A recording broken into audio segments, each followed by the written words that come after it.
And dear students, the much awaited அனைவராலும் எதிர்பார்க்கப்பட்ட காலாண்டு தேர்வு quarterly examination timetable has been given. The exam for the 12th standard, the exam for the 12th standard higher secondary second year. Examination commences begins. 9:15 ஆரம்பிக்குது, 1 மணிக்கு முடியுது. இதே மாதிரி public மாதிரி reading the question paper, verification of particulars by the candidates and duration of the examination is 3 hours. 10ஆம் தேதி ஆரம்பிக்குது. 10ஆம் தேதி புதன்கிழமை தமிழ் பரீட்சை காலையில். 10ஆம் தேதி புதன்கிழமை தமிழ் பரீட்சை காலையில். ஒரு நாள் கூட லீவ் இல்லாமல் the next day that is Thursday. 10ஆம் தேதி வெனஸ்டே தமிழ். 11ஆம் தேதி தட் இஸ் தேர்ஸ்டே இங்கிலீஷ். ஒரு நாள் கூட லீவ் கொடுக்கல. மற்ற எக்ஸாம்க்கெலாம் லீவ் கொடுத்துருக்காங்க. இந்த கேஸ் அவுட்கன் தமிழ் அண்டு இங்கிலீஷ் சப்ஜெக்ட்டுக்கு படிப்பாங்கன்னு தெரியல. ஒரு சமயம் முன்னாடியே ஒரு 2 நாள் தமிழுக்கு கொடுத்தாங்கன்னா நல்லாயிருக்கும். ஒரு நாள் தமிழுக்கு, ஒரு நாளாவது அட்லீஸ்ட் மினிமம் ஒரு நாளாவது தமிழுக்கு இங்கிலீஷுக்கும் அந்த ஹெட் மாஸ்டர்ஸோ கொடுக்கலாம். அதுக்கு அந்த சிஓஸ் கொஞ்சம் ரெக்கமெண்ட் பண்ணால் தான் அவங்க கொடுப்பாங்க. அதர்வைஸ் சப்ஜெக்ட் டீச்சர்ஸ் கொடுத்தா மாட்டிக்கிட்டு they can't do. And then how can they score marks in Tamil and English? They could not score high marks. And then மற்ற சப்ஜெக்ட்டுக்கெல்லாம் 4 நாள் லீவ் கொடுத்துருக்காங்க. இப்போ 11ஆம் தேதி இங்கிலீஷ் பரீட்சை, அதாவது ஃபார் +2 புதன்கிழமை தமிழ். 10ஆம் தேதி தமிழ். 10ஆம் தேதி திங்கட்கிழமை Tamil. And then next day வியாழக்கிழமை, 10ஆம் தேதி புதன்கிழமை தமிழ். இந்த நெக்ஸ்ட் டே வியாழக்கிழமை இங்கிலீஷ். அண்ட் தென் எத்தனை நாள் லீவ் கொடுக்குறாங்கன்னா மேக்ஸுக்கு 12, 13, 14 even 3 days leave.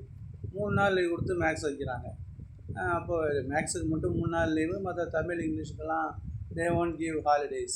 and then how can the students prepare for the exam? அவங்க எப்படி ப்ரிப்பேர் பண்ண முடியும்? ஆல்ரெடி தமிழுக்கு இங்கிலீஷுக்கும் வாரத்துக்கு 4 பீரியட் தான் இருக்குது. they are having only 4 periods. But இவங்களுக்கு they are having 7 periods. In addition to that, they are giving a lot of time. The timetable framers itself, I think they belong to the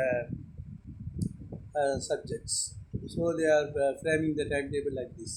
15ஆம் தேதி திங்கட்கிழமை maths. So அவங்களுக்கு leave 12, 13, 14 3 நாள் leave. And then புதன்கிழமை 2 நாள் leave விட்டு computer science, communicative English, computer science. Computer science சாதாரண பாடம், எல்லாம் சென்டம் எடுப்பாங்க. அதுக்கும் 2 நாள் லீவ் கொடுத்துருக்காங்க. ஒரு நாள் லீவ் கொடுத்துருக்காங்க. Given a days leave. 16ஆம் தேதி. 17ஆம் தேதிக்கு அடுத்தது 18 ஒரு நாள் லீவ் கொடுத்து வெள்ளிக்கிழமை physics. Friday they are having physics. and then 22nd திருப்பி மண்டே பயாலஜி. திருப்பி 20, 21. So for biology exam they are having 2 days leave. Physics 1 day leave. and for chemistry 23, 24 2 நாள் லீவ் கொடுத்து chemistry. So 2 days leave.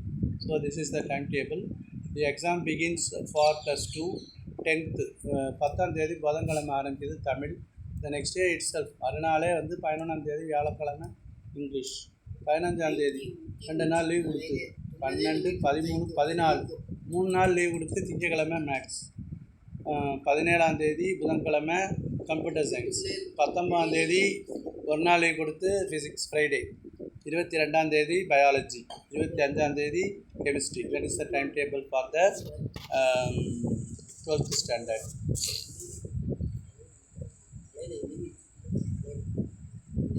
That's all. Thank you.